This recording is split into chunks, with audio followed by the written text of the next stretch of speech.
이사야 선지자는 마치 아가서에 나오는 사랑 노래처럼 선지자가 사랑하는 자의 포도원을 노래합니다. 1절, 2절의 노래를 들어보면 어찌나 포도원이 애지중지 돌봄을 받고 있는지 우리가 알 수가 있습니다. 이 포도원은 심히 기름진 산에 심겨지고 정말로 좋은 포도를 생산하기 위한 세심한 관심과 보호를 받았습니다. 시간 투자는 말할 것도 없고 많은 비용, 많은 수고가 발생했을 겁니다. 아마도 이 노래를 듣는 자들은 선지자가 사랑하는 자가 포도원을 얼마나 지극정성으로 사랑하며 대했는지를 느꼈을 겁니다.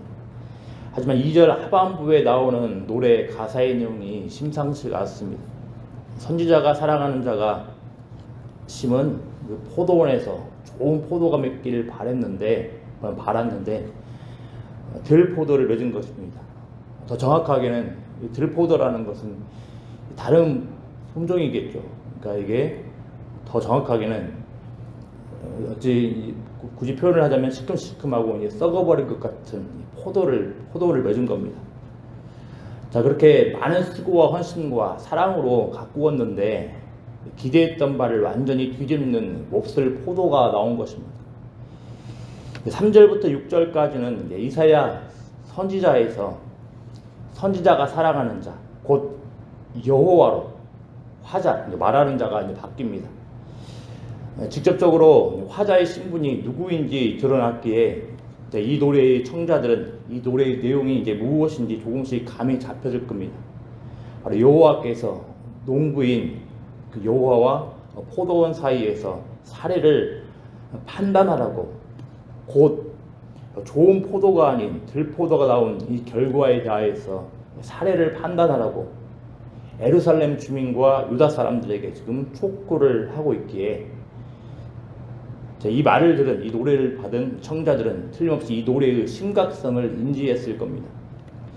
5절, 6절을 보면 이 포도원을 향한 여호와의 조치가 바로 나타납니다. 지금까지 좋은 포도 맺기를 위하여 모든 보호를 받았던 포도원은 이제부터는 보호가 사라지게 됩니다. 보호막이 사라지게 됩니다. 그리고 포도원 자체를 제 기능을 못하도록 황폐하게 한다고 합니다. 또 모든 열매의 필수 조건인 이 비를 주지 않는다고 하십니다. 철저하게 포도원이 파괴되고 황폐화되는 모습이 지금 그려지고 있는 겁니다. 여호와께서 예루살렘 주민들과 유다 사람들에게 사례를 판단하라고 촉구했던 바, 청자들은 노래들의 내용을 근거로 하여서 사례를 판단하고 이 포도원에 대한 조치가 어떤지 생각해야 합니다. 생각하고 있을 겁니다. 이제 이사야 선지자가 직접 나서서 7절에서 이 노래가 의미하는 바를 직접 명확하게 밝힙니다. 7절 말씀 우리 같이 한번 읽어보도록 하겠습니다. 7절 말씀입니다. 무릇 만군의 여호와의 포도원은 이스라엘 족속이요 그가 기뻐하시는 나무는 유다 사람이라. 그들에게 정의를 바라셨더니 도리어 포악이요 그들에게 공의를 바라셨더니 도리어 부르짐이었도다. 아멘. 포도원과 나무는 누구를 지칭합니까? 바로 여호와 하나님의 언약 백성 이스라엘을 가리킵니다. 자, 그런데 이 언약 백성들에게 하나님께서는 마치 좋은 포도와 같은 결과인 정의, 공의를 바라셨는데 어떤 결과가 나왔다는 겁니까? 들포도와 같은, 정확하게는 시큼시큼하고 썩은 포도 같은 포악과 부르짖음의 결과가 나왔다는 겁니다. 이 언약 백성들에게 기대했던 바 이 내용들은 우리가 이 빌립보서 전에 신명기에 대해서 신명기를 우리가 묵상을 하며 말씀을 읽어봤는데 신명기를 통하여서 하나님께서 언약 백성들에게 그리고 하나님께서 언약 백성에게 주시는 그 땅 가운데 살아가는 그 모습들, 내용들을 우리가 잘 들었을 겁니다. 근데 그 내용들과 배치되는 포악과 부르짖음의 결과가 지금 나왔다는 겁니다. 사실 이사야 선지자가 부를 이 노래에 나오는 포도원의 결실은 하나님께서 언약 백성에게 주시는 은혜와 복과 관련된 것들입니다. 그리고 더 그 범위를 확장을 하면 이 포도원 있는 땅, 이스라엘 땅은 방금 말씀드린 대로 하나님께서 언약 백성들에게 기업으로 주신 선물입니다. 이런 점들을 고려한다면 우리는 여호와께서 이스라엘에게 얼마나 많은 은혜를 주셨는지를 우리는 기억할 수가 있을 겁니다. 말 그대로 은혜인 겁니다. 하나님께서는 이스라엘을 선택하시고 이들을 가나안 땅으로 인도하시고 이 땅을 이스라엘에게 주신 겁니다. 결코 이스라엘 백성들의 괜찮은 어떤 조건들이 이들을 땅으로 인도한 게 아닌 겁니다. 하나님께서 은혜로 이 땅을 주셨다고 분명히 이야기를 합니다. 그런데 왜 이 땅을 주셨겠습니까? 여호와 하나님의 정의와 공의를 드러내도록 주신 겁니다. 그래서 하나님의 성품이, 하나님의 정의와 공의의 성품이 그 이방 민족들에게 증거되도록 하나님께서 이 땅을 주신 겁니다. 하지만 그 결과는 처참하게 이럴 데 없었습니다. 이런 내용들을 통해서 청자인 이스라엘 백성들은 사례를 판단하고 자신들의 잘못을 인정하고 돌이켜야 하는 겁니다. 만일 이들이 돌이키면 살 것이나 돌이키지 아니하면 황폐화되었던 포도원의 모습이 되고 말 겁니다. 마찬가지로 우리 하나님께서는 지금도 우리를 하나님의 은혜로 구원하시고 하나님의 백성 삼으시고 하나님의 선한 열매 맺기를 기대하십니다. 하나님께서 자신의 그릇된 기준을 따라서 하나님의 백성들에게 선한 결실 맺기를 바라시는 게 결코 아닙니다. 하나님께서는 오늘 본문에 나오는 포도원 노래에서처럼 우리를 향해 우리를 위하여서 세심하게 헌신적으로 돌보시고 보호하시고 인도하셨습니다. 따라서 그 누구도 정의, 공의의 기준에서 하나님의 판단을 책잡을 수가 없는 겁니다. 다만 우리에게 필요한 게 무엇이겠습니까? 하나님께서 사례를 판단하라 이렇게 촉구를 하실 때, 말씀을 통해 촉구하실 때 우리의 정의롭지 공의롭지 못한 모습들을 돌아보면서 돌이키는 것이 필요한 겁니다. 이제 8절부터 이제 30절까지는 이제 포도원, 포도나무로 지칭된 언약 백성 이스라엘, 특히 특권층의 정의롭지 공의롭지 못한 6가지 사례들이 나옵니다. 이 포도원 노래와 연결된다는 점은 우리가 10절에서 보면 포도원이라는 단어가 나옵니다. 12절에 보면 마찬가지로 포도주가 나옵니다. 따라서 지금 포도원 노래와 계속 연결되는 겁니다. 포도원 노래와 이렇게 연결되는 겁니다. 그래서 10절, 12절에 각각 포도원, 포도주가 단어가 나오는 것을 우리가 금방 확인할 수가 있는데, 특별히 눈여겨봐야 할 점들은 화 있을진저라는 표현입니다. 자, 이 표현은 장례식에서 애곡할 때 사용되는 표현입니다.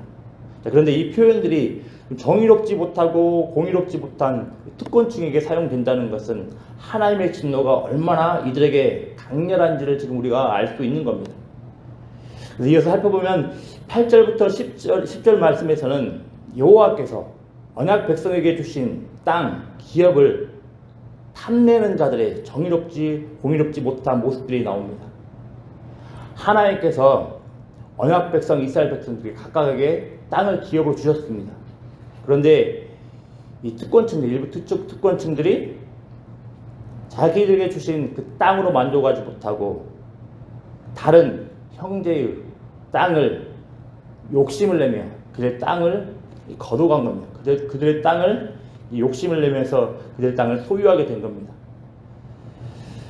그래서 이 배경에는, 이 정의롭지 공의롭지 못한 모습 가운데에는 바로 탐욕이 깔려 있는 겁니다. 이에 대한 하나님의 조치는 무엇이겠습니까? 정의와 공의의 기준을 따라서 이들이 소유한 땅에 혹은 어떤 포도원과 같은 어떤 그 모습들에 대해서 열매와 결실이 없게 되는 모습으로 인도됩니다. 11절부터 12절에는 하나님의 뜻, 하나님의 일에 관심을 두지 아니하고 세상 정신, 이기적인 정신에 취하는 쾌락 추구를 정의롭지 못한, 공의롭지 못한 모습을 보고 있습니다. 여기서 나오는 술 자체가 그릇된 게 아니라 아침부터 밤까지 계속해서 술에 취하는 모습으로 잔치하는 모습 자체가 그릇된 겁니다. 아침부터 밤까지 잔치를 하기에, 술 취하며 잔치를 하기에 하나님의 뜻, 하나님의 일에 관심을 두지 않는 겁니다. 그래서 우리가 8절부터 12절까지 그 모습을 통하여서 알 수 있는 게, 공의롭지 못한 모습들은, 정의롭지 못하고 공의롭지 못한 것들은 만족하지 못하고 끊임없이 탐욕을 부리는 모습. 그래서 그 누군가에게 해악을 끼치고 그 누군가에게 아픔과 괴로움을 주는 모습들, 그것들이 정의롭지 못한, 공의롭지 못한 모습으로 비춰지고 있습니다. 또 하나님의 뜻, 하나님의 일에 관심을 두기보다 나의 이기적인 쾌락들을 추구를 하며 나아가고 있는 것들, 그것들을 정의롭지 못한, 공의롭지 못한 모습으로 분명히 말을 하고 있습니다. 따라서 이 말씀들의 대상이 주로 특권층을 향하고 있지만, 언약 백성들인 우리 또한 이 특권층에 정의롭지 공의롭지 못한 모습에 기저에 깔려있는 만족하지 못하는 모습들, 그리고 어떤 나의 만족을 중심으로 쾌락을 계속해서 추구해가는 모습들, 이기적으로 쾌락을 추구하는 모습들에 늘 주의해야 하겠습니다. 이런 모습들이 계속해서 나아갈 때 정의롭지 못한 모습, 공의롭지 못한 모습이라고 분명히 말씀을 하고 있습니다. 정의롭지 못한 모습들, 공의롭지 모습들을 사회의 모습과 결부지어 판단할 게 아니라 언약 백성인 우리에게 주신 하나님의 말씀들에 근거하여서 우리가 얼마나 그 안에 정의롭지 못한, 공의롭지 못한 모습에 기저에 깔려있는 그릇된 모습, 만족하지 못한 모습들, 우리의 이기적인 모습들, 그것들을 늘 바라봐야 되겠습니다. 이런 모습들을 늘 바라볼 때, 그리고 하나님께서 우리에게 주신 하나님의 말씀들의 늘 귀를 기울여서 하나님께서 우리에게 뜻하신 것들을 늘 귀 기울일 때 하나님의 정의롭지 못한, 하나님의 정의로운 모습, 공의로운 모습을 닮아갈 겁니다. 바라기는 오늘 주일입니다. 오늘 주일인데 우리가 하나님께 예배드리며 또 경배드리며 나아갈 때 하나님의 정의로운 속성, 하나님의 공의로운 속성들이 우리 가운데 한 주 동안 얼마나 잘 비춰지고 있었는지를 늘 돌아보는 은혜가 있기를 바랍니다.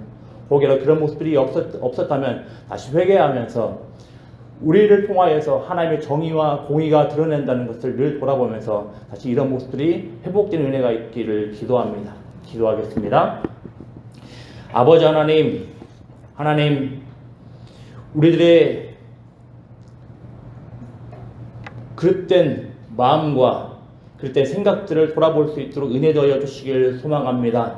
아버지 하나님, 그저 겉모습만 판단하며 나가는 것이 아니라 하나님의 정의로운 모습, 하나님의 공의로운 모습을 닮아가지 못하도록 끊임없이 우리 가운데서 드러나는 우리의 그릇된 욕심과 우리의 그릇된 쾌락과 우리의 만족하지 못한 모습들을 돌아볼 수 있도록 은혜 더하여 주시길 소망합니다. 늘 아버지 이런 모습들을 돌아보면서 하나님께서 우리에게 의도하시고 우리에게 기대하신 바들을 아름답게 이루어갈 수 있도록 은혜 더하여 주시길 소망합니다. 더불어 아버지 간절히 원하고 바라옵기는 하나님 포도원을 향하여서 하나님께서 끊임없이 헌신하시고 늘 기다리셨으며 늘 돌보셨던 그 모습들을 기대하면서 우리 또한 그 하나님의 모습들에 근거하여서 하나님께 나아가면서 회개하며 돌이킬 수 있도록 은혜 더하여 주시길 소망합니다. 하나님의 이 말씀을 통하여서 우리가 다른 것들을 바라보기보다는 하나님께서 이 말씀을 통해서 우리를 회복시키기를 원하시며 또 하나님께서 원하시는 아름다운 모습으로 나아가길 원하신다는 것을 늘 기억을 하면서 하나님의 말씀 앞에 회개하기를 즐기하며 나아갈 수 있는 복된 언약 백성들을 낼 수 있도록 은혜 더하여 주시기를 소망합니다.